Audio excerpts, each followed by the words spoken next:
إماما ونورا وهدى ورحمة اللهم ذكرنا منه ما نسينا وعلمنا منه ما جهلنا وارزقنا تلاوته آناء الليل وأطراف النهار واجعله لنا حجة يا رب العالمين. Kita berdiri dengan baca salawat sama-sama. Allahumma salli ala Muhammad ya Rabbi salli alaihi wa sallim. Allahumma salli ala Muhammad ya Rabbi salli alaihi wa sallim. Allahumma salli ala Muhammad. Assalamualaikum teman-teman, suara saya jelas kah buat teman-teman yang di TikTok?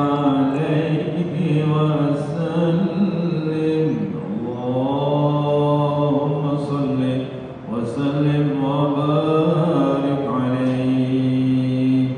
Assalamualaikum warahmatullahi wabarakatuh.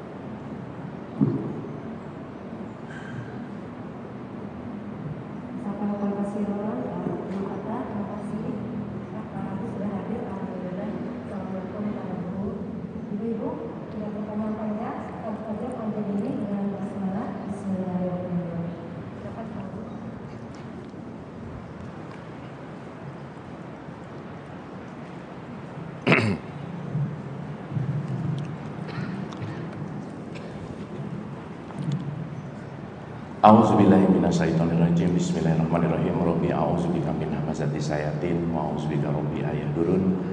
Rabbi shrah li sadri wa yassir li amri wahlul 'uqdatam min lisani yafqahu qawli. Assalamualaikum warahmatullahi wabarakatuh. Alhamdulillahirabbil alamin. Segala puja-puji milik Allah Subhanahu wa taala yang atas rahmat karunia kasih sayangnya. Alhamdulillah pada pagi hari ini seperti biasa kita belajar bersama lagi di tempat yang mulia ini, yang senantiasa langkah ibu dan bapak ke sini adalah semangat untuk belajar, semangat untuk membuka pikiran dan membuka hati, yang senantiasa kehadiran kita dipenuhi dengan hikmah dan kesadaran, yang kita selalu senantiasa juga bersyukur atas semangat belajar yang terus ada. Karena semangat belajar itu juga bagian dari rezeki yang diberikan oleh Allah. Senantiasa kita bersyukur dan berterima kasih.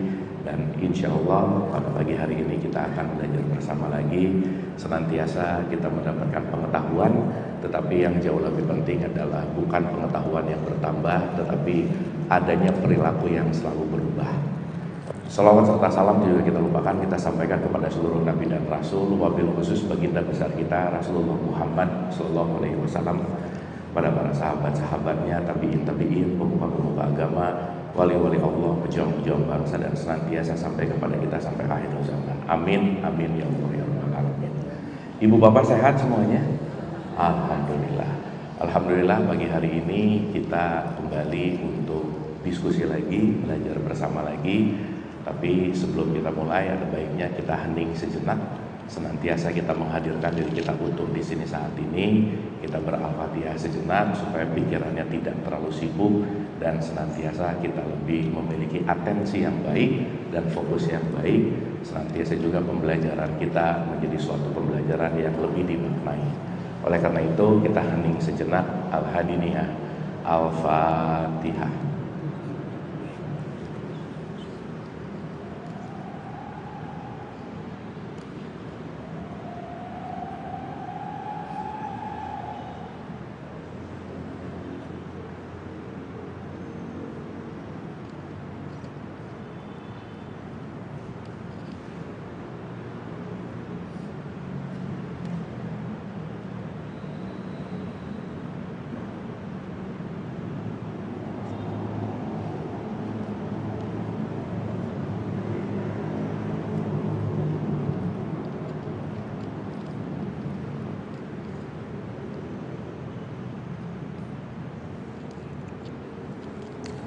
Amin, amin ya Allah ya Rabbal Alamin. Terima kasih Ibu dan Bapak, senantiasa kita sudah hadir untuk di sini saat ini untuk belajar bersama.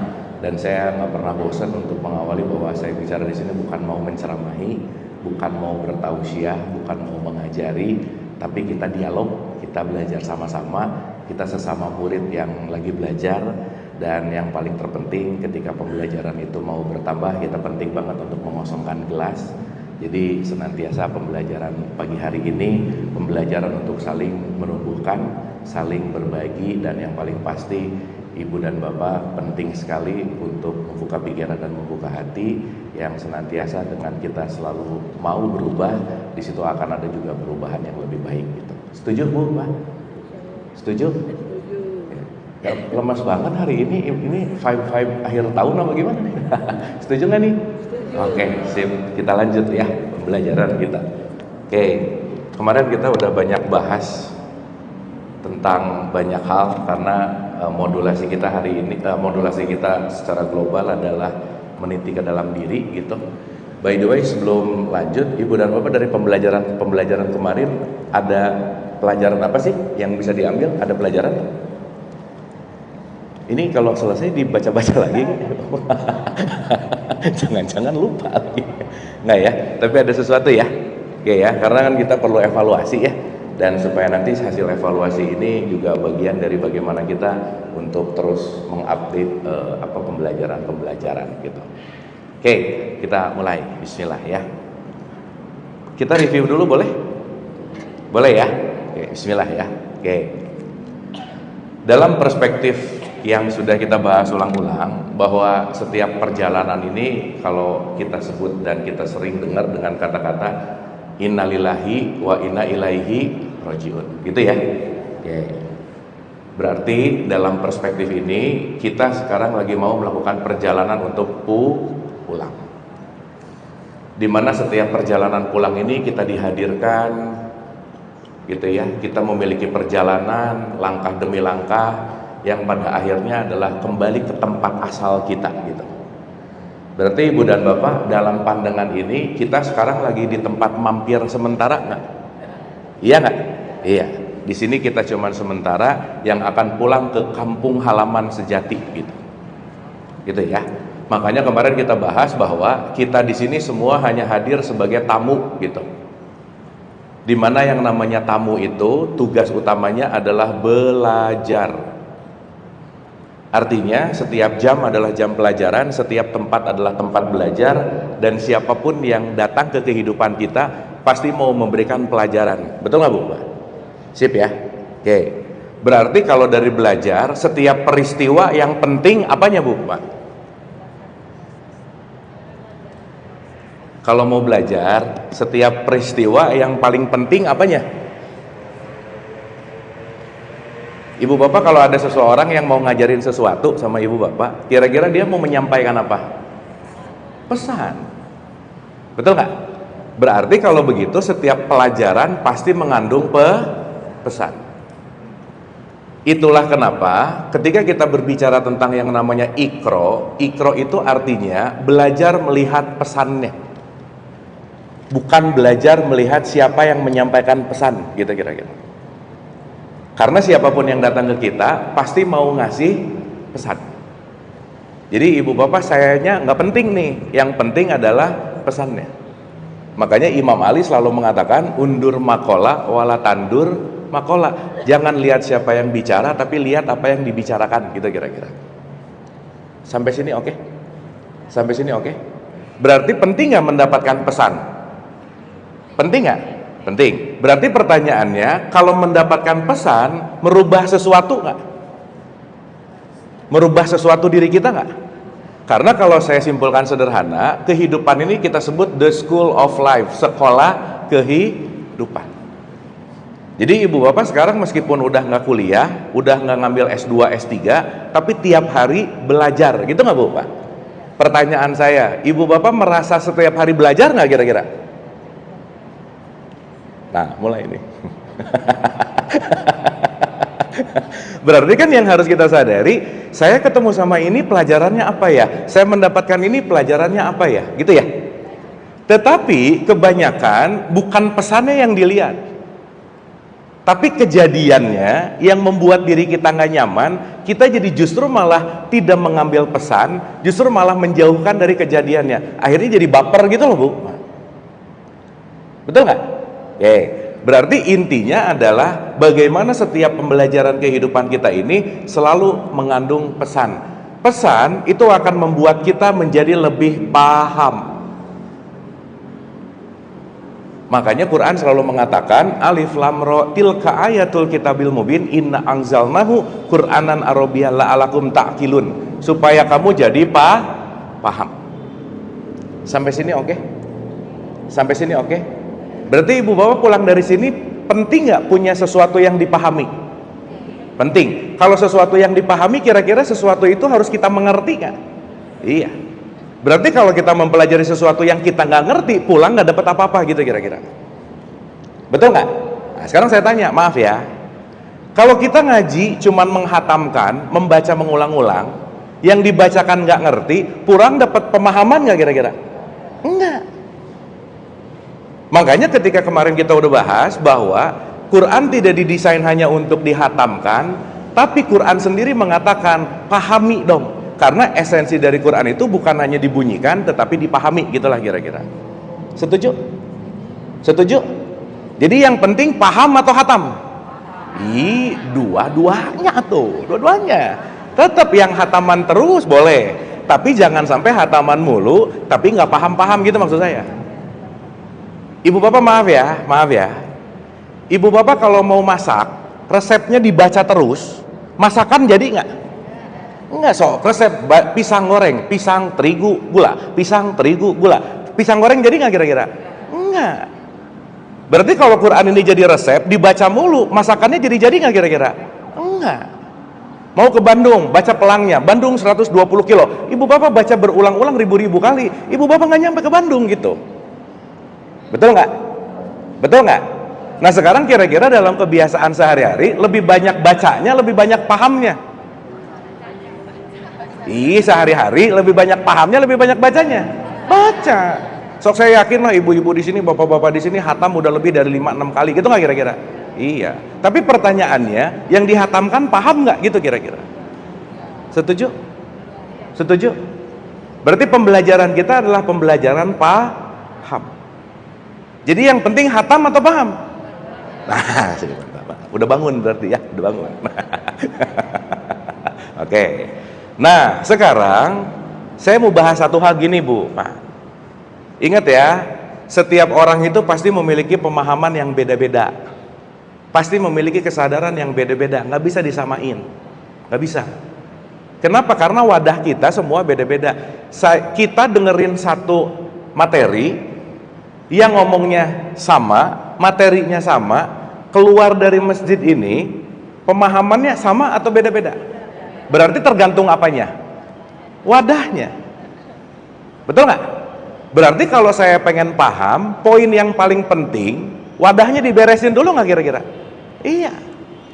Pengen dapat 10 liter, tapi wadahnya cuma 1 liter, nggak bisa, Bu. Ya Allah, berikanlah aku 10 liter. Wadahnya cuma 1 liter, nggak bisa. Kenapa? Karena isi akan selalu mengikuti wadah. Sampai sini oke? Sampai sini oke? Sip? Clear? Clear. Jadi yang penting hatam atau paham?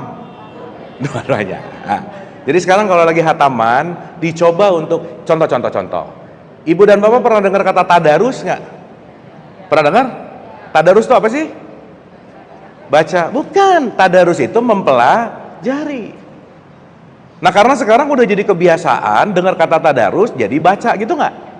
Makanya saya penting untuk memberi sebuah informasi, ibu bapak maaf ya, sesuatu yang populer itu belum tentu benar.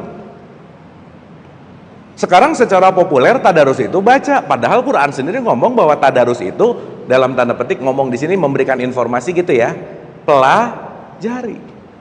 Maka antara baca dan pelajari itu dua hal yang berbeda. Hari ini banyak orang yang udah baca Quran ngerasa dia udah Qurani gitu, Bu, Pak. Betul nggak? Udah rajin pengajian, udah islami, udah rajin baca hataman diulang-ulang, udah Qurani banget gitu. Belum tentu. Sok, saya mau nanya, maaf ya, ada nggak orang rajin baca Quran tapi rajin juga ngomongin orang? Ada nggak? Ya, jangan banyak lah, nggak enak. Ada aja, ada. Rajin ngaji, ngomongin kejelekan orang, rajin juga gitu ya. Sampai sini oke? Oke ya. Hari ini kita akan mulai masuk sedikit ya, kita agak lebih dalam sedikit. Kita akan berbicara tentang Al-Quran sejati, supaya nanti kita paham Quran itu apa sih gitu, dan kita terus belajar gitu kira-kira ya. Kenapa nanti pakai kata sejati? Karena kebanyakan lihat Quran itu, contoh-contoh, anggap aja ini saya lagi pegang buku Quran. Ibu bapak suka baca Quran nggak? Sekarang saya tanya, yang ibu bapak baca waktu baca Quran, yang dibaca apanya? Bukunya, betul nggak? Berarti kita harus bisa bedain mana Al-Quran, mana mushaf Al-Quran. Sampai sini oke? Jadi ibu bapak waktu hataman baca Quran atau baca mushaf Quran? Mushaf. Karena Quran yang sudah membentuk buku. Quran yang sudah terbentuk menjadi buku namanya mushaf Al-Quran. Oke, di tahapan ini dulu kita perjelas. Ada Al-Quran, ada mushaf Al-Quran. Sampai sini oke? Oke? Clear? Sip ya? Berarti sehari-hari yang familiar sama kita mushafnya atau Al-Qurannya? Mushafnya. Oke ya, nanti kita masuk ke situ. Pemanasan dulu nih. Bismillah, bismillah. Ibu bapak kalau baca mushaf Al-Quran, saya mau nanya, ibu bapak percaya nggak sama mushaf Al-Quran? Hah? Percaya nggak? Oke, ingat ya, pokoknya kalau ditanya langsung jawab. Itu tipikal yang namanya asbun, bunyi aja. Kita penting untuk direnungin dulu. Nah, sekarang saya mau nanya begini ya, saya mau nanya gini, percaya bahasa Arabnya apa bu? Hah? Kan ada dua rukun tuh, rukun iman, rukun Islam. Oke? Oke. Sekarang kadang ini jadi sesuatu yang nggak terlalu detail. Mendengar kata iman itu sama dengan percaya gitu bu. Padahal percaya itu nanti memiliki level. Oke ya. Dan iman dan percaya itu dua hal yang berbeda. Beda. Karena orang yang percaya belum tentu beriman. Contoh. Nanti di bulan Ramadan, semua orang yang KTP-nya Islam disuruh puasa nggak? Di bulan Ramadan, Quran nyuruh semua orang yang KTP-nya Islam puasa nggak? Nah, mulai aneh-aneh lagi ini. Kan ayatnya, ya ayyuhalladzina amanu. Hai orang-orang yang apa? Sekarang saya tanya, orang yang KTP-nya Islam pasti beriman nggak? Belum tentu. Boleh jadi dia cuma diwariskan nama identitasnya, nggak ngerti-ngerti amat Islam itu apa gitu kira-kira. Ibu bapak maaf ya, seberapa persen ibu dan bapak ngerti sholatnya dari mulai iftitah sampai salam, detail dari apa yang dibunyikan, lebih banyak ngertinya, lebih banyak nggak ngertinya, yang mana? Udah kita main jujur-jujuran aja lah. Karena saya udah neliti agak panjang nih, 90% yang saya tanya nggak tahu isinya. Betul nggak? Sehingga kalau saya tanya lagi, ibu dan bapak kalau baca Quran, tenang nggak hatinya? Tenang. Tahu. Kenapa tenang? Karena nggak ngerti. Iya betul nggak? Sok, saya kasih contoh. Contoh nih, ibu dan bapak anaknya sekolah di Jepang misalnya.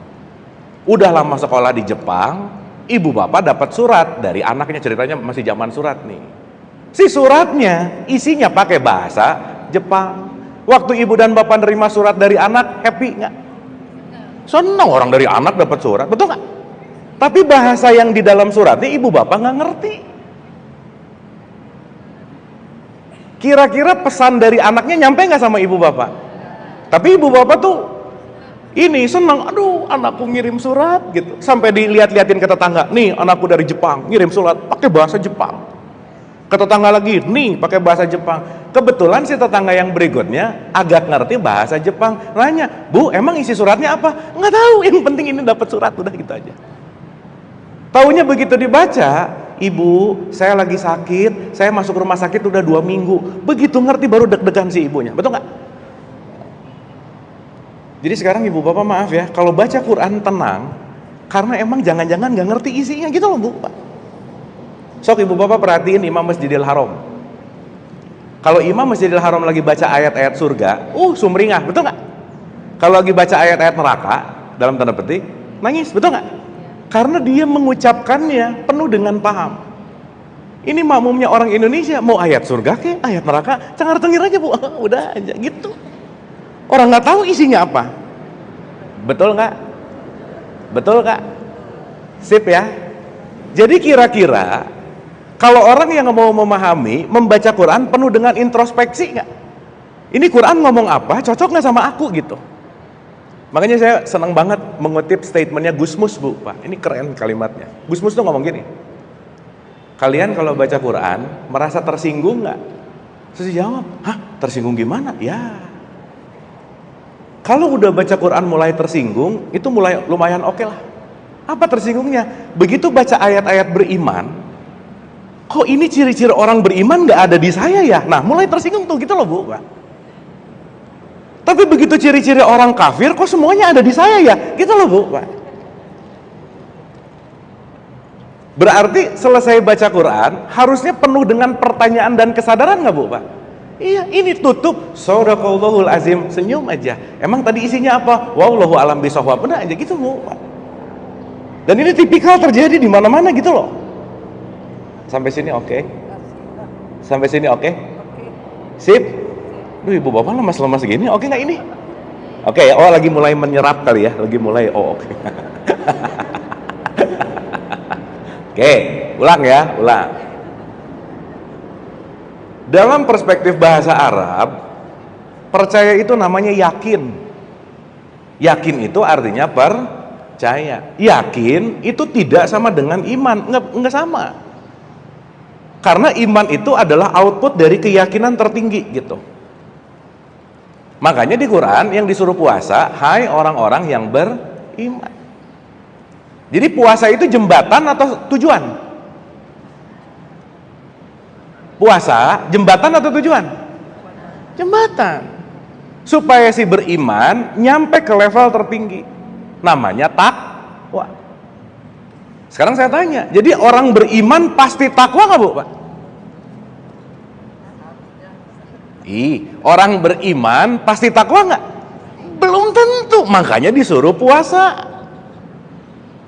Makanya disuruh sholat, puasa, umroh, haji. Target akhirnya adalah takwa. Berarti titik sampai dari semua perjalanan, kalau kita mau bicara lebih luas, kita tiap hari belajar untuk menjadi orang yang takwa.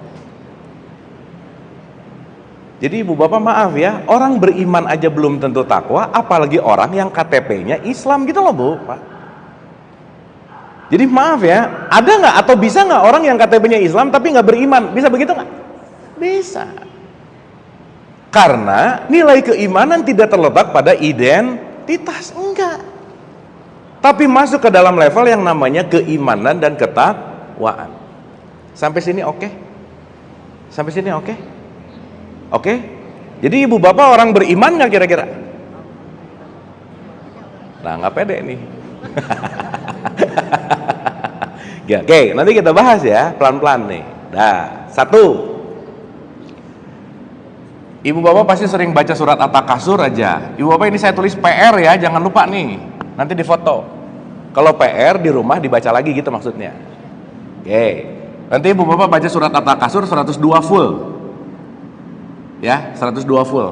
Nanti di situ kita ngerti. Oke, pelan-pelan ya. Pelan-pelan. Supaya bismillah ibu bapak kita tuh ada progres gitu. Ya, bismillah, pelan-pelan. Di At-Takasur, level yang namanya yakin paling bawah itu namanya ilmun yakin. Apa Bu, Pak?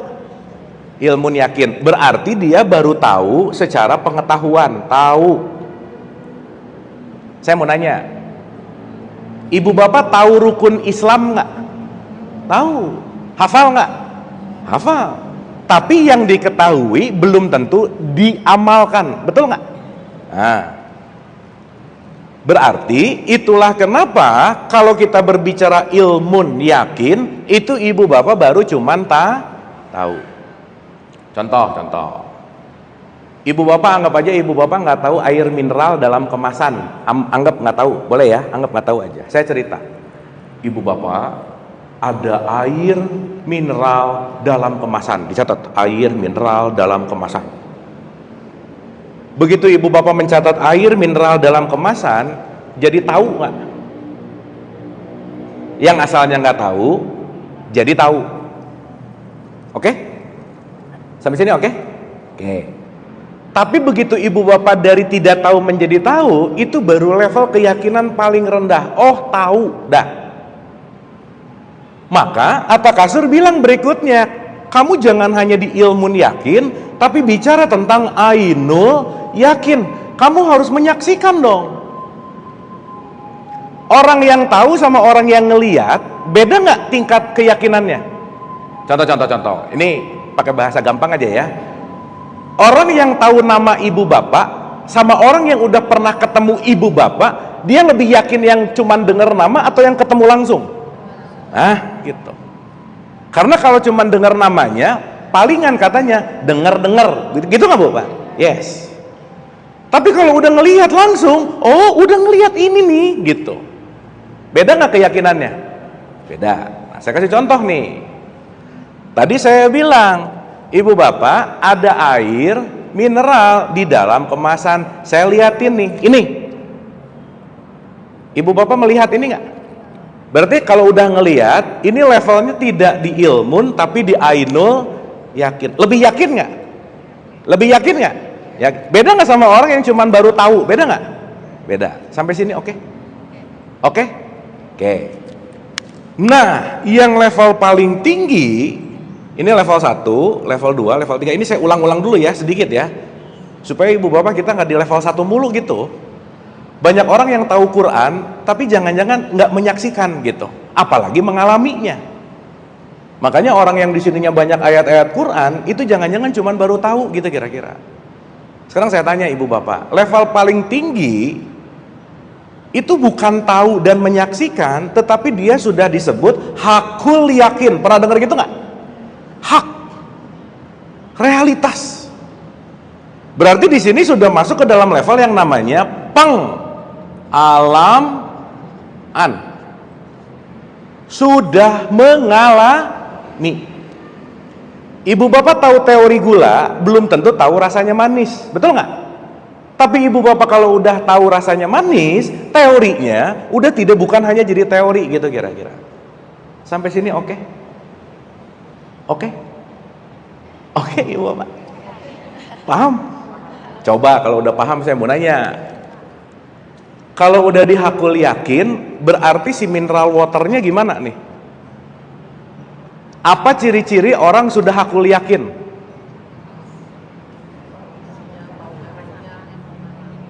Tahu isinya, tahu mereknya, kan baru tahu berarti. Apa bukti ibu dan bapak udah hakul yakin terhadap mineral water? Apa buktinya? Hah? Satu, hausnya hilang. Hausnya, ibu bapak kalau nyari air lagi haus nggak kira-kira? Iya, kalau airnya cuma diliatin mineral water, hilang nggak hausnya? Harus dibuka, diminum, selesai diminum, hausnya hilang nggak? Kalau hausnya sudah hilang, itulah yang disebut hakul yakin. Sampai sini oke? Sampai sini oke? Berarti hakul yakin sudah menyatu dan dialami nggak kira-kira? Iya. Contoh. Di Al-Baqarah 274, ini paling gampang nih. Orang-orang yang menafkahkan hartanya di siang dan malam, secara tersembunyi dan terang-terangan, mendapat pahala atau balasan. Apa balasannya? hatinya nggak khawatir dan dia mendapatkan bahagia. Sekarang saya tanya, ibu bapak kalau baca ulang-ulang Al-Baqarah 274, hatinya jadi bahagia nggak kira-kira? Dibaca terus jadi bahagia nggak? Enggak, ini informasi. Informasi yang harus dilakukan. Jadi Quran itu menjadi Quran kalau informasi yang di buku sudah kita lakukan. Maka salah satu sifat Al-Quran itu disebut bayinah. Bayinah itu artinya nyata, gitu kira-kira. Sampai sini oke? Ibu bapak maaf ya, udah nggak usah jauh-jauh lah. Suka baca surat ini nggak? Apa ya? Pendusta-pendusta agama adalah orang yang menghardik anak yatim. Suka baca begitu? Surat apa itu bu, Pak? Aro'aital ladzi yukad sibubidin fadzalikal ladzi yad'u. Di situ ada kata-kata gini nggak? Pendusta agama adalah orang yang menghardik anak yatim. Berarti pendusta agama kalau dia membiarkan ada anak yatim, bahasa gampangnya dia nggak mau nolong aja. Sekarang saya tanya, ibu bapak rajin banget baca surat Al-Maun, aro'aital ladzi yukadzibu bidin. Tapi ada orang yang perlu ditolong, ibu bapak nggak nolong. Kira-kira bunyi aja nggak kira-kira? Iya. Makanya kalau itu cuman berhenti jadi bunyi, masih dalam tahapan di level yang namanya tahu. Belum berubah menjadi yang namanya perilaku. Sampai sini oke? Sampai sini oke? Oke, sekarang saya tanya, berarti Qur'ani itu tahu banyak ayat atau perilakunya yang banyak berubah? Yang mana? Perilaku. Karena kalau tanpa sebuah laku, tidak akan ada yang namanya pemahaman. Kita akan paham kalau segala sesuatu dilakukan. Kenapa? Ibu bapak akan mendapatkan pengalaman. Pengalaman Quran itulah yang akan membawa kita menuju apa yang kita bahas kemarin, mendapatkan hikmah, gitu kira-kira. Sampai sini oke? Sampai sini oke? Oke, Ibu Bapak. Sip ya. Dah, saya gampangin lagi deh. Orang yang tahu ini bisa disebut pintar. Oke ya. Tapi ibu bapak maaf ya, ada nggak orang pintar tapi korupsi? Ada nggak? Ada. Jangan banyak, nggak enak, ada aja. Ada. Karena korupsi nggak mungkin kalau nggak pintar, betul nggak? Ada orang yang rajin baca Quran korupsi, rajin sholat korupsi, ada nggak? Ada. Karena itu baru hanya ada di level ilmu. Saya harus. Tapi kalau udah di level 3, bukan pintar namanya. Ini namanya adalah cerdas. Kalau cerdas, dia tahu apa yang harus dilakukan.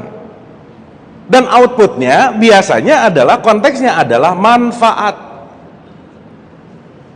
Jadi kalau kita udah menuju kepada kecerdasan, pasti nggak mungkin tidak sesuai dengan yang namanya Quran.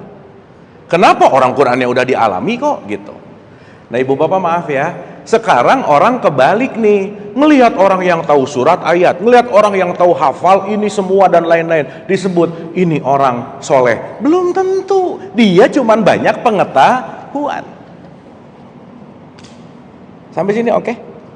Sampai sini oke? Coba saya mau nanya, maaf ya, ibu bapak bisa nggak jadi orang sabar dengan rajin pengajian? Bisa nggak? Tiap hari datang ke masjid ini, pulang jadi sabar gitu nggak? Enggak. Di sini cuman belajar ilmu sabar. Ibu bapak kalau mau jadi orang sabar harus banyak ketemu orang nyebelin, udah gitu aja. Iya betul nggak? Kalau ibu bapak nggak banyak ketemu orang nyebelin, ibu bapak nggak akan jadi orang sabar. Maka sabar nggak ada di pengajian. Di sini kita baru belajar yang namanya ilmu. Yang uniknya lagi, selesai pengajian udah ngerasa aku semakin soleha. Belum. Karena baru dapat yang namanya informasi. Sampai sini oke? Sampai sini oke? Clear? Paham? Jadi kira-kira kita ada di kelas mana bu, Pak? Iya, ada di kelas mana nih kita? Jangan-jangan udah lama di kelas 1 mulu gitu loh bu, Pak. 1 mulu. Hafal bagus loh ya, hatam bagus loh ya. Tapi kalau tidak menjadi pengalaman, kita belum icip-icip Quran namanya. Karena Quran itu outputnya adalah perilaku. Jadi ibu bapak kalau boleh saya kasih perbandingan ya, mending tahu satu ayat dikerjain daripada tahu 1000 ayat tapi cuman jadi pengetahuan gitu maksud saya.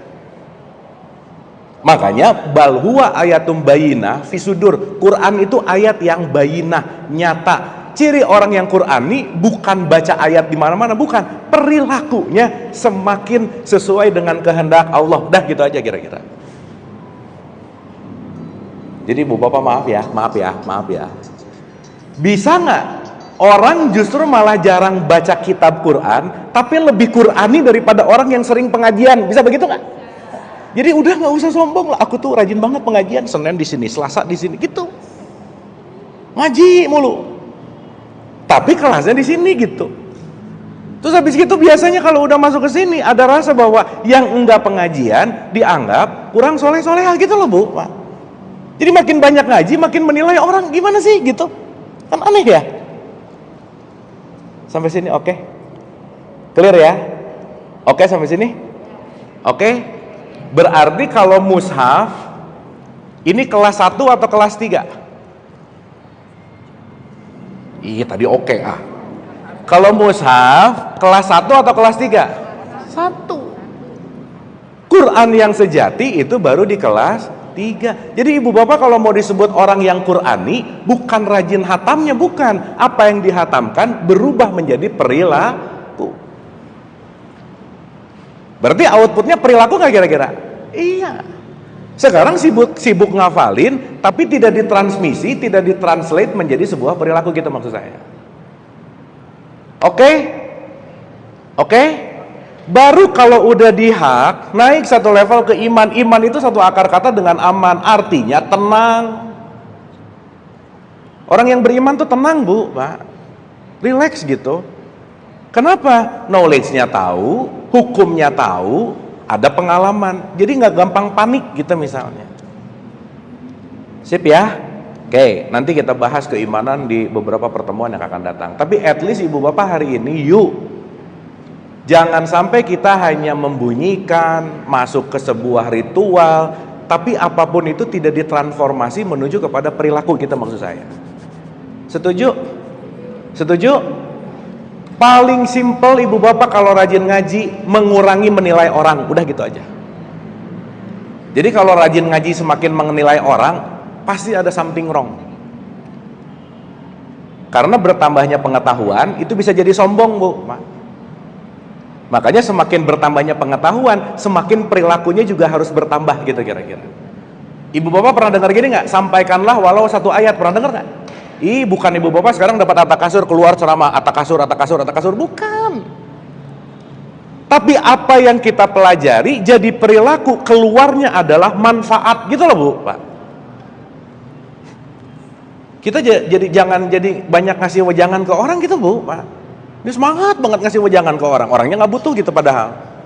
Jadi diceramahin mulu gitu. Bukan itu poinnya. Outputnya adalah perilaku. Sampai sini oke? Sip ya? Clear ya? Oke? Cukup ya pemanasannya ya? Cukup? Bisa dipahami sampai sini? Jadi kita lagi belajar dari kelas 1 naik ke kelas 2, dari kelas 2 naik ke kelas 3. Supaya ibu bapak kita tuh benar-benar hakul, yakin, udah gak perlu validasi dari siapapun. Karena kenapa? Yakin kok Quran ini benar. Tahu dari mana? Saya mengalami gitu loh Bu, Pak. Sekarang ada orang ngomong, contoh, ibu bapak saya mau nanya, Allah dekat apa jauh? Nah ini yang ngomong dekat rata-rata cuma di kelas 1, tahu informasi dari pengajian. Kata ustadz saya, Allah itu dekat, udah aja gitu. Tapi belum tentu mengalami. Beda nggak antara orang yang tahu dan orang yang mengalami? Makanya ibu bapak maaf ya, semua orang mengatakan yakin kepada Allah, tapi kalau ada pertanyaan seberapa yakin sama Allah, itu biasanya agak-agak diam dulu sih gitu. Soalnya apa? Banyak ngeluh, stres, depresi, berburuk sangka. Yakin sih, tapi yang paling penting bukan yakinnya, seberapa yakin gitu kira-kira. Oke Bu, Pak. Clear? Sip? Paham sampai sini? Oke, kita masuk ke level 3 boleh? Boleh? Siap nggak nih? Aduh, diam-diam gini. Oke nggak ini? Dah, sampai sini ada pertanyaan dulu nggak? Boleh? Nggak ada?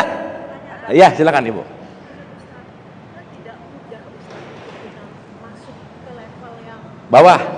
nggak semudah kata-kata. Betul. Berarti kalau nggak semudah kata-kata harus latihan nggak? Iya. Karena kuncinya adalah latihan.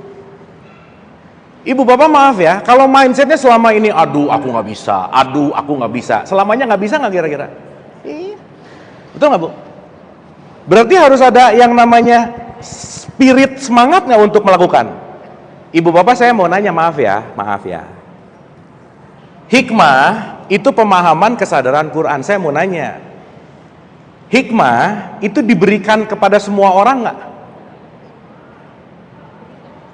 Hikmah kan kita udah bahas ya dua pertemuan lalu. Dikasih sama semua orang nggak? Enggak. Di Al-Baqarah 269 dikasih tahu, yu'til hikmah mayasya. Hikmah hanya diberikan kepada orang-orang yang aku kehendaki, kata Allah. Betul nggak? Sekarang saya tanya, ibu bapak mau dikehendaki atau tidak, yang menentukan siapa? Ih, kok Allah? Ya sayanya mau enggak gitu loh. Betul nggak? Ibu bapak maaf ya, nggak ada loh kalimat hikmah diberikan kepada orang yang lulus pesantren. Nggak ada. Hikmah diberikan kepada orang yang lulusnya udah S3. Nggak ada. Karena di sini tidak ada gradasi dalam konteks pengetahuannya di mana, ilmunya di mana, tetapi orang yang aku kehendaki adalah orang yang mencari dengan niat tulus. Gitu loh Bu, Pak. Gitu Bu. Jadi kalau Ibu tadi bilang bahwa nggak mudah, emang nggak mudah Bu, Pak. Berarti disitulah penting yang konteksnya namanya adalah latih. Nah, sekarang saya tanya dulu gini aja, maaf ya, Ibu dan Bapak kira-kira orang-orang yang pantas dapat hikmah nggak? Ini kalau ngomongnya gini, kayaknya aku nggak pantas deh. Wah udah, nggak akan dapat aja. Betul nggak? Kita tuh kadang-kadang dalam tanda petik ya merendahkan karena mindset bahwa aku mah apa sih? Ini nggak bisa, itu kayaknya jauh dari hikmah. Ya udah, itu akan jauh selamanya gitu loh Bu, Pak. Sip ya. Jadi pede penting nggak? Penting, tapi jangan over pede, jangan. Nggak usah juga selesai, aku tuh termasuk orang-orang yang dapat hikmah loh, nggak usah, udah biasa aja gitu. Tapi saya punya keyakinan kalau kita ngikutin silabus dan kurikulum yang benar, pasti nyampe aja gitu kira-kira. Gitu Bu. Sip ya? Oke sampai sini? Clear? Jadi ibu bapak berhak dapat hikmah nggak? Mau dapat hikmah nggak? Yang menentukan dapat atau enggak siapa? Ibu bapak pulang dari sini dipelajari lagi nggak? Udah gitu aja. Misal, aduh Quran tuh susah. Ya iya, datang ke pengajian pulang nggak dikerjain, nggak dibaca lagi. Ya nggak bisa gitu. Maka semuanya perlu dalam wilayah perilaku. Maka outputnya adalah aksi. Gitu Bu. Sip? Ya. Apa beda pintar sama cerdas? Apa beda pintar sama cerdas? Ya, gini. Kalau pintar itu banyak informasi. Mau belajar jadi. Belajar terus, informasinya banyak. Tapi informasinya tidak berdampak pada perilaku gitu, Bu.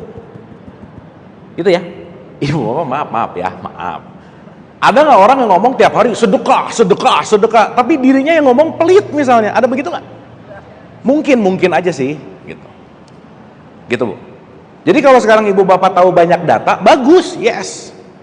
Tapi kalau tahu banyak data tidak berdampak kepada perilaku, output kita itu adalah perilaku. Makanya Nabi Muhammad itu bilang dalam satu statement hadis kan, khairun nas anfa'uhum linas. Yang terbaik dari manusia itu adalah manusia yang bermanfaat, output perilakunya gitu. Gitu Bu. Oke, sekarang saya tanya, ibu bapak sekarang di sini dapat pengetahuan atau nambah pinter atau nambah cerdas sekarang? Sekarang pinter, cerdasnya nanti habis dari sini. Oke nggak? Kan sekarang dapat info nih, selesai info ini terus habis gitu diamalkan di luar. Berarti cerdasnya nanti setelah ini dilatih di luar. Sekarang ibu bapak lagi mau jadi pinter, nambah data. Tapi ibu bapak maaf ya, ibu bapak datanya banyak, jangan ngerasa soleh-soleha, jangan, belum. Hafal ayat semua, tapi susah maafin orang. tapi pelit, tapi nggak bisa kontrol emosi. Gimana mau cerdas gitu? Gitu kira-kira. Kenapa Bu? Cerdas? Semua juga pasti datang dari Allah dalam tanda petik. Tapi kitanya mau atau enggak gitu kira-kira. Ibu bapak saya begini deh, gini. Ibu bapak mau berubah jadi orang lebih baik nggak? Mau? Sekarang saya tanya, siapa yang punya kedaulatan untuk saya bisa berubah jadi yang lebih baik? Udah gitu aja, nggak ada yang bisa nolong Bu, Pak. Ibu bapak mau dikasih tahu sama siapapun ribuan kali gitu, kamu lebih baik, nggak ada di dalam keinginan lebih baik, nggak bisa. Karena nanti kita ngerti bahwa perjalanan kembali ke Allah masing-masing nggak bisa diwakilkan gitu kira-kira. Sampai sini oke? Sip. Jadi ibu bapak sekarang cerdas atau pintar? Yang mana? Lagi belajar pintar supaya keluar semakin cerdas. Jadi yang penting cerdas atau pintar? Dua-duanya tuh. Kan belajar iya, perilaku membaik gitu. Sip ya. Ibu bapak saya maaf banyak nanya ya. Kalau ibu bapak nggak ditanya jadi dongeng, terus di sininya jadi nina bobo gitu. Udah aja, cepat lupa. Tapi at least kalau ada pertanyaan, ada sesuatu yang ibu bapak lagi diskusi sama dirinya sendiri gitu. Sip ya. At least pulang dari sini dapat sesuatu. Aduh tadi saya nanya ini ke diri saya, inilah yang penting untuk saya perbaiki. Nah gitu kira-kira. Oke? Clear? Sip? Sip? Ibu bapak ini ada ayat keren di Quran. Surat 84 ayat 6. Berkaitan sama pertanyaan ibu tadi. Siapapun hamba-hambaku kata Allah, kalau kamu serius datang ke aku, kamu pasti menemuiku kata Allah. Pasti menemuiku. Jadi kuncinya semua adalah bagaimana kita mau melakukan yang namanya aksi. Makanya kunci dari aksi adalah niat. Dah, kuncinya ada di niat aja. Sip ya. Makanya kan kenapa penting nih dalam pengajian-pengajian pasti sering terus memperbaharui niat. Kalau niat nyampe aja. Sekarang kalau nggak nyampe kenapa? Nggak niat, udah gitu aja. Kan saya seringnya ibu bapak suka ngomong gini. Orang hari ini nyari banyak metode olahraga, dicek sama dia diteliti. Olahraga A gini, aduh kayaknya kurang. Di B dicek, di C kayaknya kurang oke. Diteliti setahun, dianya olahraga nggak? Nggak, neliti mulu ngeliatin orang olahraga. Gitu Bu, Pak. Berarti olahraga yang terbaik adalah olahraga yang disempatkan, udah gitu aja. Betul nggak? Karena ini juga berkaitan sama apapun yang kita lakukan adalah bagaimana merubah dari pintar menuju cerdas, dari knowledge menuju kepada perilaku. Sampai sini oke? Sampai sini oke? Oke, ibu bapak, Quran sejati ini akan ada 4 pertemuan karena agak dalam, jadi kita pelan-pelan. Kalau ibu bapak di tengah-tengah ada yang nggak ngerti, kita diskusi. Setuju? Setuju? Sip ya? Mending nggak ngerti nanya daripada nggak ngerti pura-pura ngerti, pusing Bu Pak gitu. Oke sampai sini? Supaya kita tahu nih penting untuk dibahas di level mana. Ya kan kita dialog, belajar bareng. Saya belajar, ibu bapak belajar. Oke? Oke? Jadi percaya tahu bahwa ini adalah benar itu belum tentu hakul yakin sebelum dialami. Sebelum ibu bapak mengalami, ibu bapak belum masuk ke level yang namanya hakul yakin. Itu baru dongeng. Kalau orang yang udah mengalami berarti orang yang sudah menyaksikan dan orang yang sudah menjadikan itu segala sesuatu menjadi perilaku nggak kira-kira? Iya. Makanya kalau di terminal ibu bapak ya, terminal nih, ada orang teriak-teriak, Garut. Orangnya belum tentu pernah ke Garut gitu Bu. Namanya calo. Betul nggak? Belum pernah ke Garut tapi Garut, dah aja. Dah orang pergi. Dia Garut, udah aja dia pergi. Orangnya belum tentu pernah ke Garut. Jadi ibu bapak waspada sama calo, udah gitu aja. Karena mungkin dia ngomong sesuatu apa yang dia belum alami gitu kira-kira. Oke sampai sini? Clear? Sip? Oke? Silakan. Gini Bu, ada orang ngomong Garut misalnya ya. Dia belum tentu pernah ke Garut kan? Betul nggak? Sekarang ada orang ngomong, nanti kita di surga, nanti kita di neraka, ngejanjiin surga, nakut-nakutin neraka. Orangnya pernah ke sana nggak? Belum. Betul nggak? Kita informasi jadi, oh gitu Bu. Betul nggak? Nah, makanya poin utamanya adalah hakul yakin. Berarti kalau Quran hakul yakin, semua yang ada di Quran ada di dalam diri kita nggak? Iya. Loh, kan kita udah kemarin bahas. Langit bumi di sini, surga neraka di sini, dunia akhirat di sini. Semuanya berbicara tentang konteks di sini dan saat ini, gitu kira-kira. Gitu, Bu. Jadi saya mau ngomong gini aja sih intinya. Ibu bapak, jangan percaya amat sama omongan orang. Udah gitu maksud saya. Termasuk omongan saya. Bener gak? Karena ibu bapak dari apa yang diterima sama dari omongan saya keluar harus jadi hakul yakin, baru bener gitu. Jangan tadi ya kata si Abu, belum. Itu baru informasi. Maka saya tidak berniat meyakinkan sesuatu, tidak berniat untuk membuat gimana, enggak. Saya cuma mau menyampaikan ibu bapak alami dan pengalaman itu yang paling hakul yakin, gitu kira-kira. Jadi sayanya mah nggak penting gitu maksudnya. Kan saya udah bilang dari awal. Gimana Bu? Keyakinan saya tentang akhirat? Kita bahas 2 episode yang akan datang. Tenang Bu. Nanti kita ke situ. Ya? Sampai sini oke? Sampai sini oke? Oke. Ya.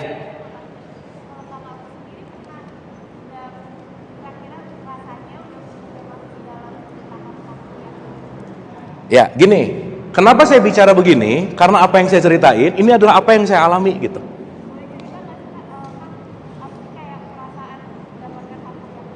Oke, good question. Tapi kalau saya cerita ini kesini jadi agak pendek nih, nggak apa-apa ya? Oke ya, mau cerita dulu, mau dapat materinya dulu. Gini, kita bahas materinya sebentar, baru kita ke cerita, boleh nggak? Oke, dikit aja Bu, dikit aja. Oke sampai sini? Sip sampai sini?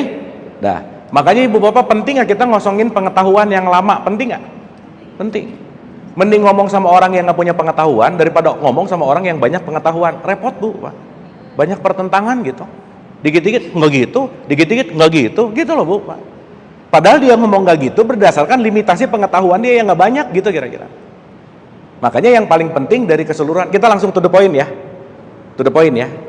Nomor 1, siapapun yang mau masuk ke level yang namanya hakul yakin, rumus utamanya adalah rendah hati. Ini nomor 1. Dah, kita nggak punya rendah hati, bye-bye aja sama hikmah, nggak bisa.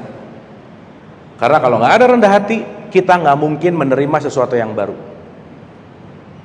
Ya, dah, supaya kita dapat to the point ya. Nah, saya ke tengah dulu.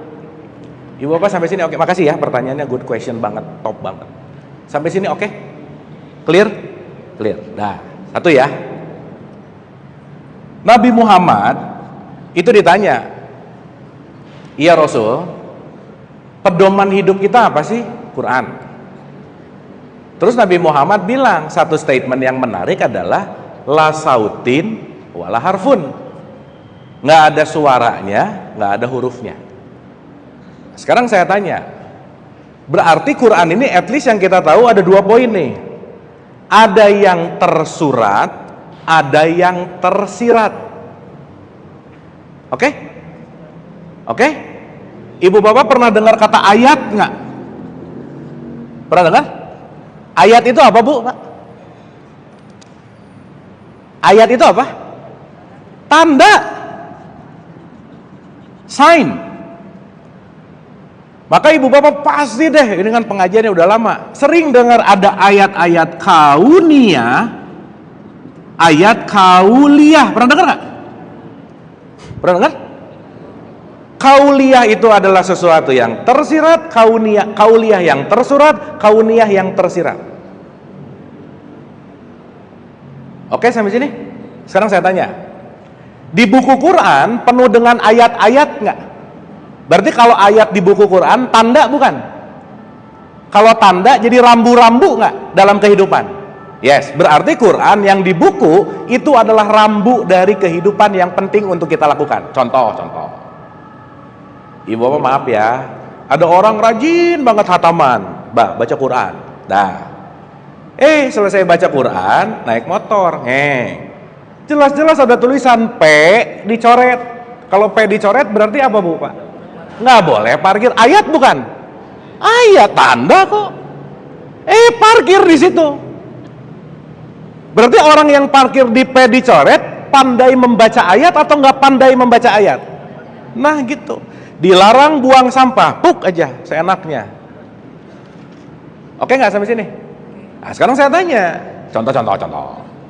Lampu merah, kalau merah harus diem atau harus maju?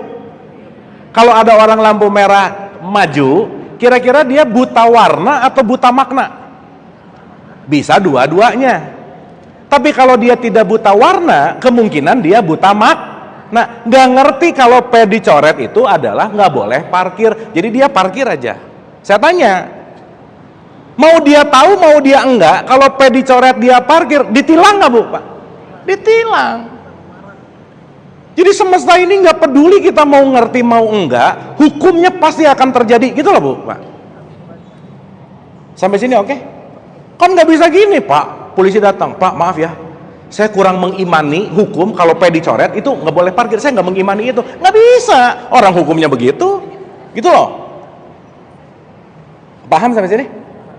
Oke sampai sini? Nah sekarang kita renungkan nih, kira-kira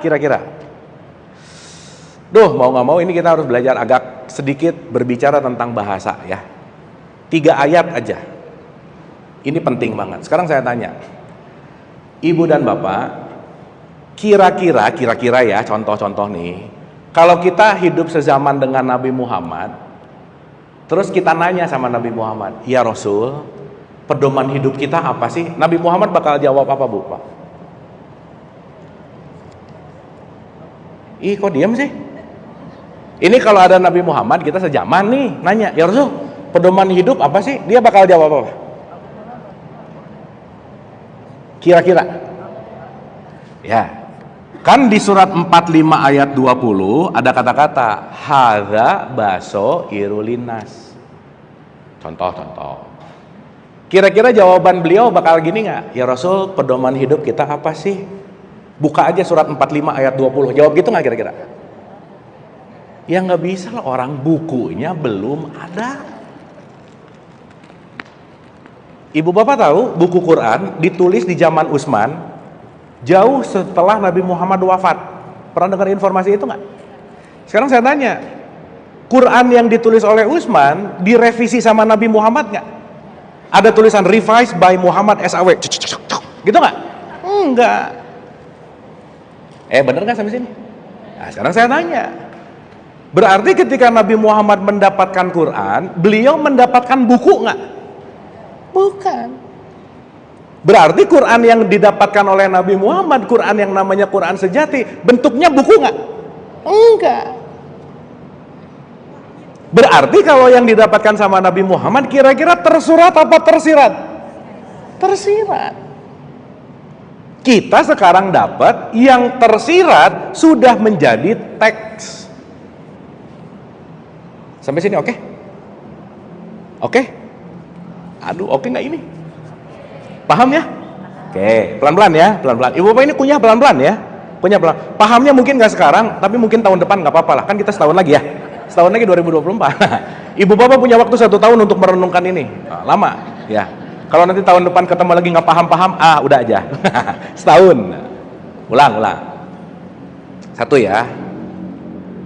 Di surat 3 ayat 138 itu kalimatnya sama, hadza bayanul linnas. Di surat 81 ayat 27 huwa, di situ juga ada kata-kata, nggak ada di bahasa Arabnya tulisan Quran, tapi selalu di terjemahan ada tanda kurung Al-Quran, gitu kira-kira. Jadi ketiga ayat ini banyak banget sih sebenarnya, cuman contoh aja ya. Ini mau menunjukkan ini dan itu. Jadi kira-kira kalau Nabi Muhammad ditanya, ya Rasul, pedoman hidup kita apa? Hadza. Jawabannya gitu aja. Ini. Atau ya Rasul, pedoman hidup kita apa? Huwa. Itu. Dah. Ya, simpelnya dulu begitu. Nah, sekarang saya tanya. Di surat 31 ayat 27 ada kata-kata gini, Bu, Pak. Seandainya lautan menjadi tinta dan semua pohon menjadi pena dan ditambah 7 lautan lagi, tidak habis kalimat-kalimatku. Pernah dengar begitu? Nah, sekarang saya tanya, Berarti kalimatnya Allah terbatas atau tidak terbatas? Hah? Terbatas atau tidak terbatas? Sekarang saya tanya, mushaf Quran ini perlu dicetak sama lautan tinta nggak kira-kira? Nggak usah. Satu botol juga mungkin cukup, mungkin. Sampai sini oke dulu? Sampai sini oke dulu? Nah, yang ingin saya sampaikan untuk kita mengerti sama-sama, satu hal Bu, Pak.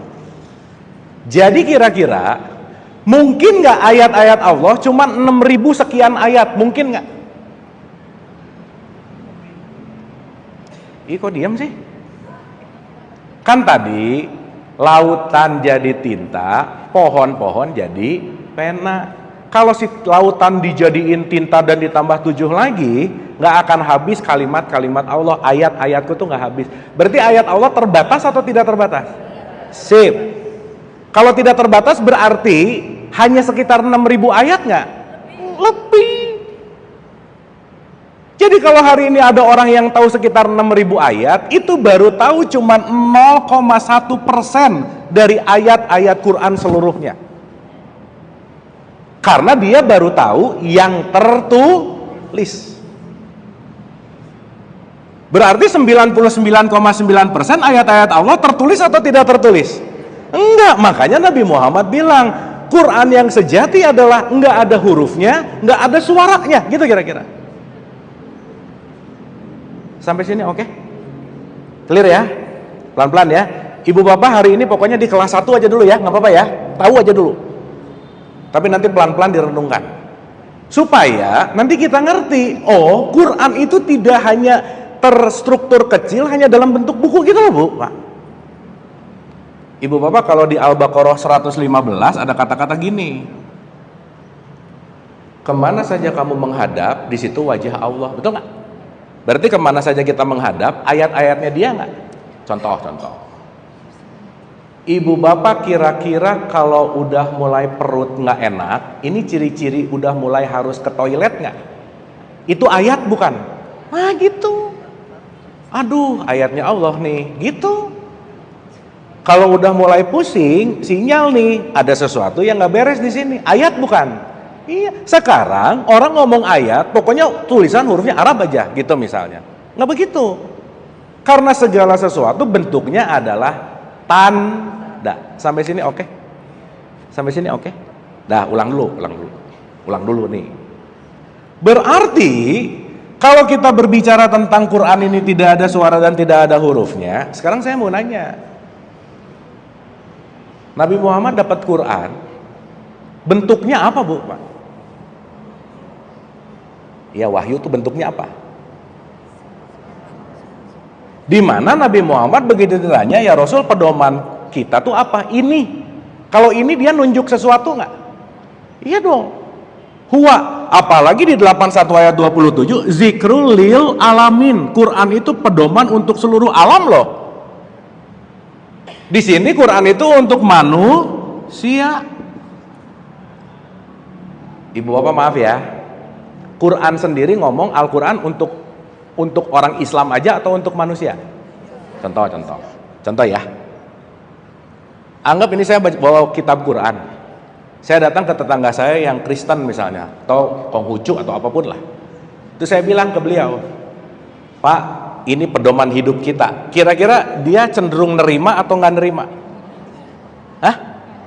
Dia cenderung nerima atau nggak nerima? Enggak. Berarti agak batal tuh kalau itu hanya sebagai pedoman bagi manusia, betul nggak? Karena harusnya Quran itu bisa diterima sama semua manusia. Buktinya sekarang yang jadi buku, orang tetangga beda agama bisa nolak, betul nggak Bu, Pak? Sip. Berarti ini lagi tidak berbicara tentang konteks yang namanya buku. Sampai sini oke? Sip ya. Ibu bapak pusing dulu sebentar nggak apa-apa, nanti ngerti aja akhirnya ya. Pusing dulu sebentar sedikit nggak apa-apa. Tapi nanti kita ngerti, ohnya di situ gitu. Sebentar lagi. Karena kalau ibu bapak nggak ngerti ini, kita nggak paham ini, kita akan selama-lamanya menyangka bahwa Quran itu hanyalah yang di buku, gitu loh Bu, Pak. Sampai sini oke?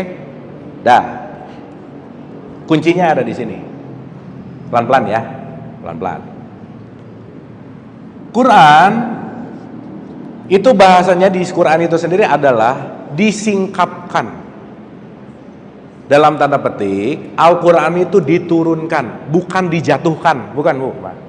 Makanya disebut nuzulul Quran, turun, bukan jatuh, bukan. Kalau turun pasti ada sistemnya. Nanti kita bahas pelan-pelan. Cuman yang pengen saya sampaikan begini. Di surat 26 192 sampai 194. Ya, pelan-pelan ya. Bismillah nih. Ketika dibicarakan tentang konteks turunnya Al-Quran, Quran ini benar-benar datang dari Allah gitu kira-kira. Yang dibawa turun oleh Ar-Ruh Al-Amin 193-nya. Makanya makhluk Allah yang pertama kali nerima Quran siapa Bu? Pak? Makhluk Allah yang pertama kali nerima Quran siapa? Jibril. Melalui Jibril datang ke Muhammad. Oke ya, nanti kita bahas tuh apa maksudnya. Cuman yang ingin saya tekankan di sini, berarti ketika Quran ini hadir kepada Nabi Muhammad, bentuk hadirnya seperti apa sih?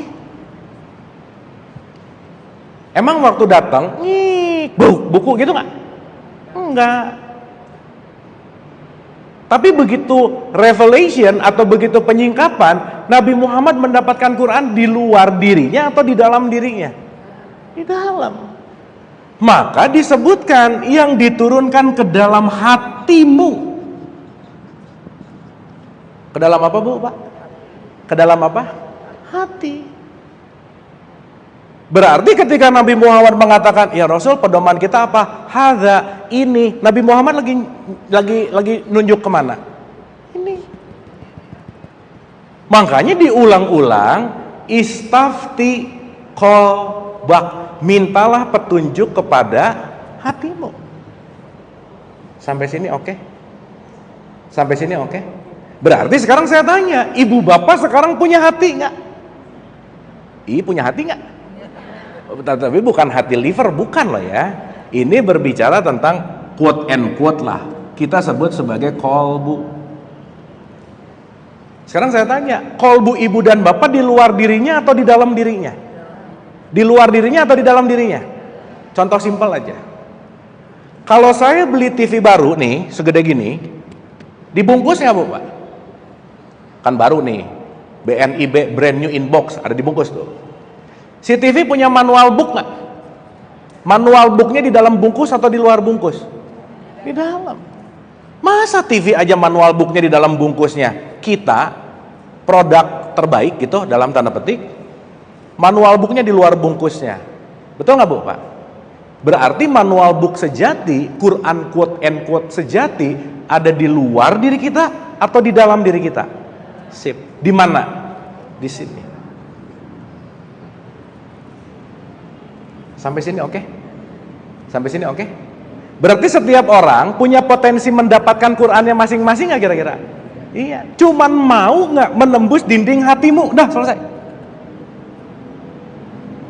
Sementara dinding hati yang udah ada, sejati di dalam hati udah ada, ini diabaikan. Kenapa? Karena jangan-jangan terlalu sibuk sama yang di luar dirinya, eksternal gitu. Contoh. Boleh kita kasih contoh yang agak nyata sedikit Bu? Oke, saya mau nanya sama ibu bapak. Ibu bapak ingat pertama kali ngebohong nggak? Ingat nggak? Kalau nggak ingat berarti udah lama banget ya. Nah. Ingat nggak pertama kali ngebohong? Oke, mungkin kapan yang nggak ingat, tapi rasanya pasti masih ada sesuatu. Saya mau nanya. Kalau ada seseorang dalam circle tertentu, di circle ini let's say pergaulannya level 5, maka seseorang ini pengen memantaskan diri dengan level 5, tapi mungkin kesanggupannya nggak sesuai, menyanggupi gitu kira-kira. Akhirnya dengan keinginan karena tetangga beli mobil baru, saya harus. Orang pakai tas itu, saya harus. Timbullah yang namanya keinginan. Bisa begitu nggak? Bisa. Bisa nggak keinginan kita tidak sesuai dengan realitas dan kesanggupan? Bisa nggak kira-kira? Akhirnya keinginan yang mendorong melakukan hal apapun, yang penting saya bisa masuk ke level strata 5, yang penting punya tas branded aja. Bisa begitu nggak kira-kira? Bisa. Sekarang saya tanya, Berarti kalau penghasilan dia 10, sementara yang dipengenin ini 100. Harus main akal-akalan nggak? Gimana caranya deh? Pokoknya dapat 100. Didorong oleh keinginan. Jadi aja mendorong dirinya untuk bohong, Bu, Pak. Menipu. Maaf ya, kita sebut aja namanya korupsi. Saya tanya ibu bapak waktu pertama kali bohong, ada rasa deg-degan nggak? Ada rasa takut nggak?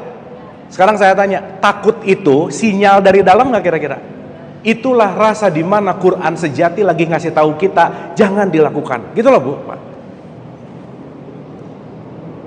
Tapi karena keinginannya lebih tinggi daripada ketakutan, kan kita tahu ya, kemarin udah bahas, setan itu pasti membisikkan, kamu bisa nih dapat 100, udah kamu tinggal ngulik di sini, gini, dapatin ini, udah kamu nanti dapat, udah aja, sip, dah aja. Akhirnya dia bohong.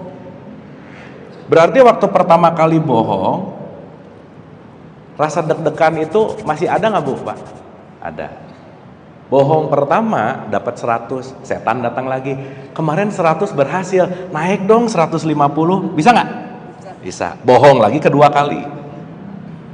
Masih ada deg-degan nggak? Masih. 2 kali bohong, belum ahli, belum. Masih tuh. Aduh. Jadi Ibu Bapak maaf ya, jangan mengabaikan suara di dalam, karena itulah kebenaran yang sejati. Dan kita tahu kok harus ngapain, cuman nggak mau, udah gitu aja. Terutama nanti kalau urusan memaafkan, tahu harus maafin tapi nggak bisa, dia yang salah. Nah udah gitu aja. Padahal yang di dalam maafin. 150 sukses jadi 200. Bohong ketiga. Kira-kira udah 5-6 kali bohong, si sinyal itu makin berkurang nggak, Bu, Pak? Iya. Di yang ke-10 setannya belum datang, udah bohong duluan gitu, Bu, Pak. Udah jadi kebiasaan. Disitulah tertutup pintu kolbu, tertutup Quran sejati. Karena kenapa? Kita menutupnya dengan, dalam tanda petik, penyakit hati. Maka orang nggak bisa mengakses Quran sejatinya, karena kenapa? Ininya banyak tutupan, banyak kotoran. Makanya di surat 56 ayat 77, siapa yang mau menyentuh Quran itu, dia harus suci. Pernah baca gitu nggak, Bu, Pak? Jadi aja difikihkan kalau mau baca Quran harus wudhu dulu, betul nggak? Iya. Ya itu kan fikihnya. Tapi poin utamanya, kalau kita mau menyentuh Quran sejati di dalam hati kita, yuk sucikan pendengaran, sucikan penglihatan, sucikan ucapan, perilaku, langkah. Di situ kita akan masuk ke dalam hati kita, gitu kira-kira. Sampai sini oke? Sampai sini oke? Berarti kalau kita mau masuk ke dalam Quran sejati, nggak bisa enggak. Nomor 1, jadilah orang yang rendah hati. Karena kalau nggak rendah hati, kita nggak mungkin mengakses Quran sejati di sini gitu. Sampai sini oke? Sampai sini clear? Dah ya, karena saya mau cerita, saya cut dulu sampai sini. Saya mau jelasin lebih dalam lagi. Ulang. Ibu bapak yang tiap hari dibaca itu Quran atau mushaf? Sip. Isinya 6.236 ayat. Tapi si mushaf itu sendiri bilang ayat-ayat Allah tidak terbatas. Berarti ini bentuknya tulisan. Berarti semakin baca mushaf, harusnya hatinya semakin kebuka nggak? Karena mushaf adalah jalan untuk masuk ke dalam hati kita. Karena nanti Quran sejatinya ada di sini. Makanya Nabi Muhammad bilang istafti qalbak. Mintalah petunjuk kepada hati nuranimu, gitu kira-kira. Sampai sini oke? Berarti inti kita mau masuk ke dalam Quran sejati, menembus dinding, meniti ke dalam diri, harus mensucikan. Nah, suci ini nanti ada kaitannya sama orang yang namanya takwa. Sekarang saya tanya, simpel ya. Kalau hati kita mau terbuka, syarat mutlaknya pikirannya nggak boleh terlalu sibuk, udah gitu aja. Makanya ibu bapak maaf ya, Nabi Muhammad menerima wahyu di pasar atau di Gua Hiro? Di mana? Kenapa di Gua Hiro? Lagi nggak sibuk. Dia lagi penuh dengan kontemplasi. Dia lagi penuh dengan kesadaran yang murni. Dia lagi tenang. Karena kenapa? Dia lagi meniti ke dalam konteks esensi dirinya gitu. Makanya kita disuruh tiap malam bangun 2:30, disuruh tahajud. Dan esensi tahajud itu kan sebetulnya bukan masalah gerakannya, bukan. Tapi kita punya waktu berkontemplasi menuju kepada dinding hati yang paling dalam gitu kira-kira. Nah, singkat cerita, disitulah keadilan Allah bahwa setiap kita udah dibekali Qur'annya masing-masing. Bukalah Qur'an itu, karena Qur'an yang sejati tidak terletak di luar dirimu, tetapi di dalam dirimu. Yang di luar hanyalah jembatan untuk masuk ke dalam. Kuncinya apa? Jadilah orang yang dalam tanda petik terus mensucikan diri dari kotoran-kotoran hati. Bentuk mensucikan diri dari kotoran hati intinya adalah rendah hati. Kalau rendah hati itu Bu, Pak, salah satu sifat yang paling menonjolnya punya rasa pemakluman. Dan ketika memaklumi, sifat memaafkannya pasti tinggi. Dah gitu kira-kira. Jadi Bu Bapak maaf ya, susah mau masuk ke dalam kolbu kalau tiap hari julid sama orang gitu Bu, susah aja. Benci, menilai, berpikiran buruk, ngejudge gitu, susah. Karena kita penting untuk melepaskan itu gitu. Karena nanti kita akan masuk perjalanan menuju hati. Sampai sini oke? Sampai sini oke? Jadi nanti Ibu Bapak akan paham. Kitab suci tertua yang langsung dibikin oleh Allah ini tubuh kita. Maka bacalah dirimu. Disitulah yang disebut dengan yang namanya Iqra. Jadi maksud saya, hataman jalan bagus, tadarus bagus, tapi jangan lupa untuk mendengarkan yang di sini nih. Karena kalau terlalu sibuk yang keluar, nanti berantem mulu dalam tanda petik. Karena nanti puncak dari hakul yakin adalah rasa. Saya kasih contoh Bu, Pak. Kalau tadi pertanyaannya adalah, saya tuh sekitar 13 tahun menelaah Quran Bu, Pak. Dan saya mempelajari awal dari metodologi yang namanya ayat bil ayat. Dulu tuh saya punya pertanyaan yang sangat besar terhadap Quran gitu. Ini Quran, saya baca awal sampai akhir, saya nggak ngerti. Kenapa? Karena ceritanya kepotong-potong. Saya nyari, oh ternyata ada metodologi yang banyak. Udah, saya masuk tuh, metodologinya namanya ayat bil ayat. Oke, saya belajar. Oh ternyata satu ayat dijelaskan ayat ini, dijelaskan ayat ini. Oh oke. Tapi selama bertahun-tahun itu saya nempelin ayat di sini, hafal Bu, Pak. Tapi kenapa ya hidup saya kok nggak tenang gitu Bu, Pak? Hidup saya tuh nggak banyak tenang, banyak justru malah jadi pengen debat, pengen nyalahin orang, dan seterusnya dan seterusnya. Oh ternyata saya baru sadar, saya baru ada di level ini gitu. Saya baru banyak tahu. Jadi Ibu Bapak maaf ya, Ibu Bapak tuh jangan terlalu amazed kalau ada orang dikit-dikit surat ayat, biasa aja gitu. Kenapa? Karena yang amazed itu bukan tahu banyak ayatnya, tapi ini dialami nggak gitu kira-kira Bu Pak. Nah singkat cerita, setiap ayat yang saya pelajari, saya belajar untuk mengaplikasikan. Nah di situ saya mulai ngomong, kalau kita bicara tentang shadaqallahul azim, iya ya, ternyata saya sadar selama ini tuh saya orang pelit gitu Bu, Pak, nggak mau sedekah gitu. Pantas gini lagi, dan di situ saya mendapatkan puncak dari sebuah kesadaran ini, dan ini terus berkembang gitu. Kan kita sama-sama belajar. Akhirnya saya melihat angle Quran tuh tidak hanya sebatas tulisan, tapi di situ adalah sebuah kesadaran yang begitu saya masuk ke dalam itu, satu poin sih Bu, Pak. Saya mendapatkan yang namanya ketenangan sejati, bukan masalah nggak paham, tapi saya benar-benar mendapatkan inilah jawaban yang selama ini saya cari gitu kira-kira. Dan menariknya, setiap masuk ke kesadaran itu, jawaban datang lagi. Dan mulai saya sadari bahwa oh ternyata Allah ini adalah kecerdasan tanpa batas gitu Bu, Pak. Dan ketika kita tahu bagaimana mengakses kecerdasan tanpa batas ini, Ibu Bapak pengen tahu apa, dikasih tahu kok. Karena kenapa? Orang petunjuknya dekat di sini. Dan di situ saya mulai ngerti, oh ternyata paham kenapa Nabi Muhammad nggak pengen nulis Quran gitu Bu, nggak diperintahkan. Karena Nabi Muhammad pengen umat-umatnya jangan percaya sama buku, tapi kenalilah dirimu untuk mengenali siapa esensi di dalam dirimu. Jangan lupa Allah lebih dekat daripada urat leher, betul nggak Bu, Pak? Akhirnya kita meniti ke dalam gitu kira-kira. Nah jadi bergulir dengan pembelajaran, Buat saya bisa mengatakan Quran ini nyata, kenapa? Ngalamin, Bu. Yang tadi saya ceritain itu semua bukan dongeng, tapi benar-benar saya alami. Oh, haza bayanul linnas itu bukan kata-kata, tapi bagaimana kita menyentuh dinding kesadaran di dalam. Dan nanti kita ngerti bahwa di situ kita akan banyak yang namanya aha moment. Oh, gitu. Oh, gitu, gitu. Dan seterusnya gitu. Nah, jadi balik lagi ke pertanyaan tadi, itulah kenapa kita pentingnya untuk hanya berdialog dan diskusi, Bu. Dan Ibu Bapak bukan ngikutin saya, bukan percaya sama saya, tapi ini adalah sebuah diskusi yang mudah-mudahan menambah wawasan dari apa yang kita udah pelajari gitu kira-kira. Setuju, Bu? Sip ya? Clear ya? Dan maaf ya Ibu Bapak ya, karena saya juga sekalian research, maaf banget. 95% masyarakat kita itu cuman mainnya di kelas bunyi, hafal, udah aja. Maka dengan bunyi dan hafal udah ngerasa bahwa aku Islam banget gitu, Bu.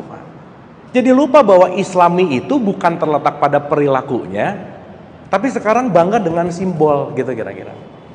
Yang akhirnya apa?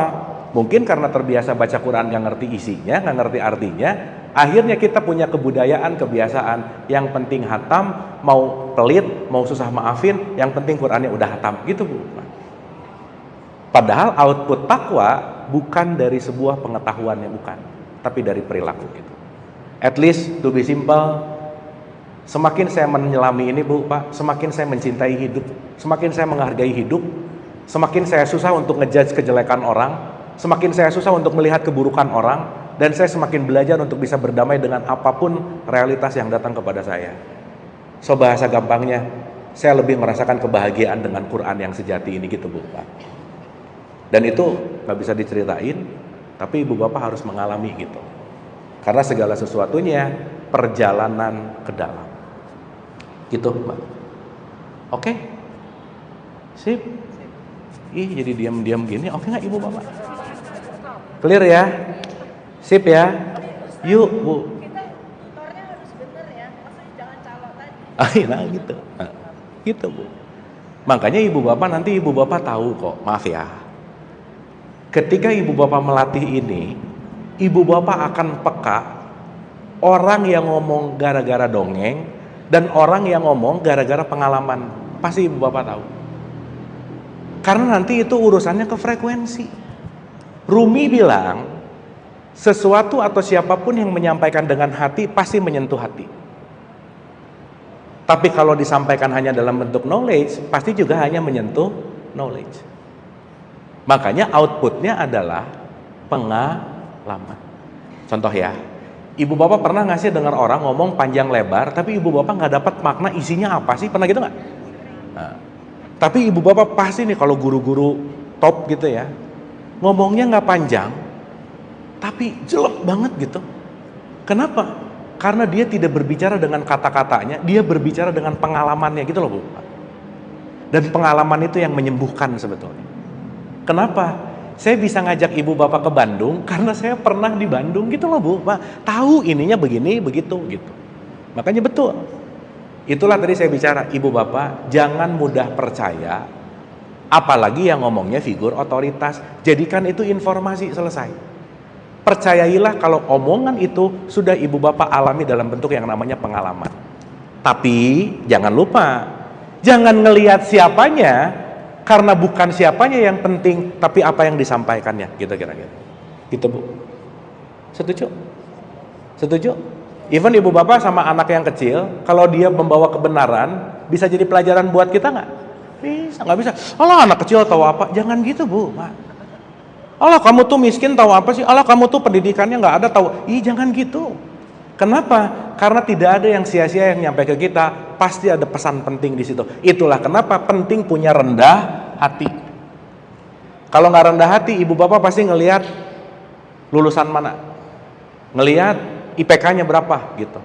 Saya mau dengar kalau orang yang gitu. Itu oke sih untuk sebagai parameter, tapi jangan lupa semua kita adalah tukang posnya semesta yang sedang sama-sama menghantarkan pesan penting. Udah gitu aja.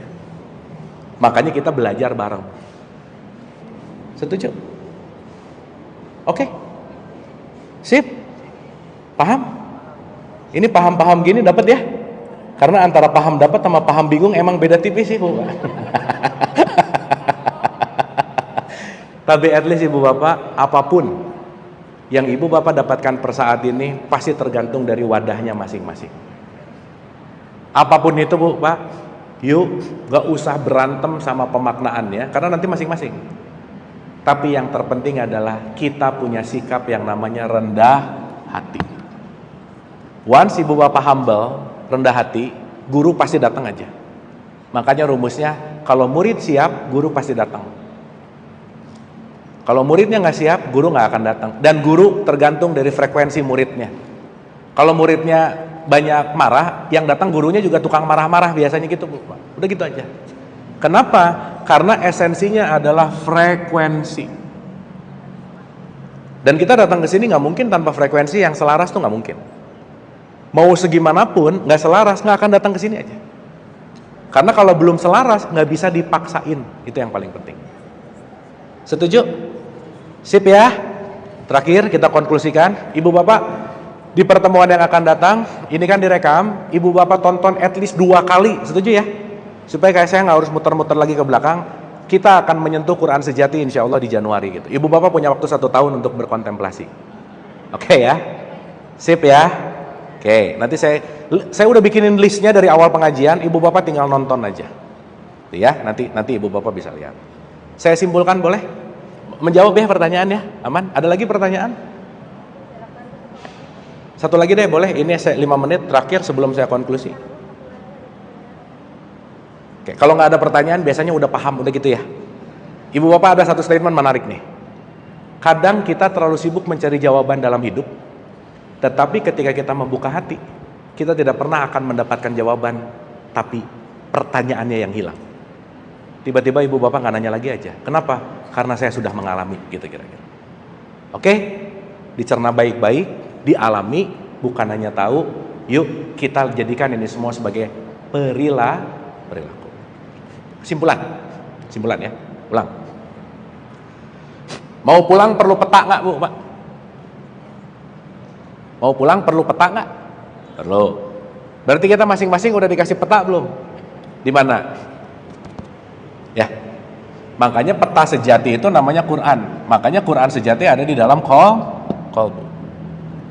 Maka yuk sekarang mulai telaah. Ibu Bapak jangan tinggal, rajin tetap tadarus, khataman, that's good, pengajian itu bagus. Tapi plus pekalah terhadap rasa yang ada dari dalam. Ibu peka terhadap emosinya masing-masing. Peka terhadap perasaan, saya lagi ngerasa apa ya? Saya lagi emosi apa ya? Itu penting untuk dipekakan. Karena nanti kita akan ngerti, begitu kita peka terhadap tanda yang di dalam, itu antara Quran yang buku dan Quran sejati nanti nyambung, gitu kira. Jelas ya? Nah, beberapa kalimat yang dari awal saya cuma pengen cerita ini sih sebenarnya. Ibu Bapak, Quran sejati tidak terletak pada bukunya, tetapi terletak pada hati nurani kita.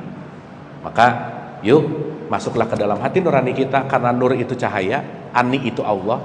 Ketika hatimu mendapatkan nur cahaya Allah, disitulah kita akan mendapatkan Quran yang sejati. Karena Quran yang sejati tidak terletak pada tulisan dan huruf, tapi Quran yang sejati terletak pada rasa. Salah satunya apa? Rasa yang penuh dengan rendah hati. Jadi pulang dari sini, belajar untuk jadi orang yang rendah hati. Tapi pulang dari sini, Ibu Bapak jangan merasa orang yang udah rendah hati, belum, baru belajar. Oke? Sip? Paham? Bisa dimengerti? Clear ya? Kira-kira kalau kita sibuk ke dalam, bakal mengurangi penilaian keluar nggak? Siap-siap Ibu Bapak jadi jauh lebih bahagia dari sebelumnya. Kenapa? Faktor luar nggak terlalu dipusingin lagi gitu kira-kira. Dan nanti kita sadar, ternyata selama ini saya cuma pusing sama orang lain gitu, Bu.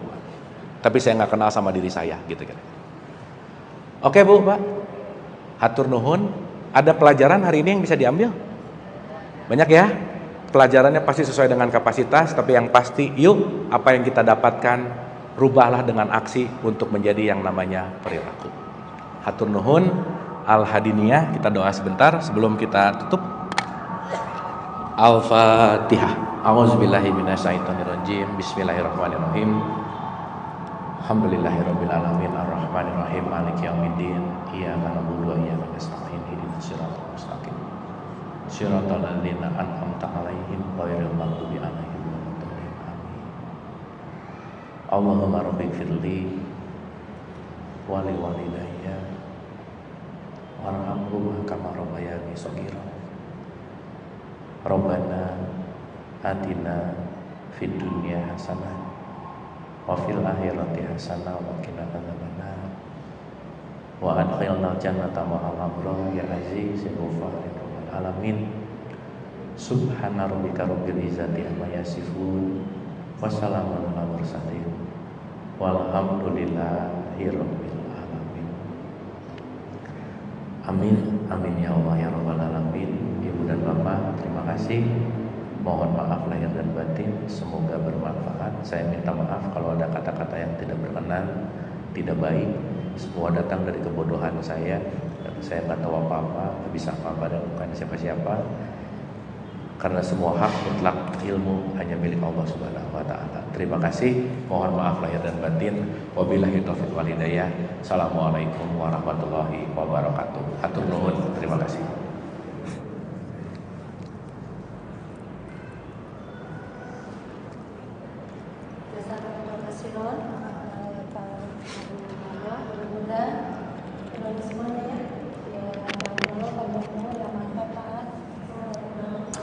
Sehat apa kabar? Ibu-ibu, pertemuan ini Alhamdulillah Allah sudah ke-10 kali.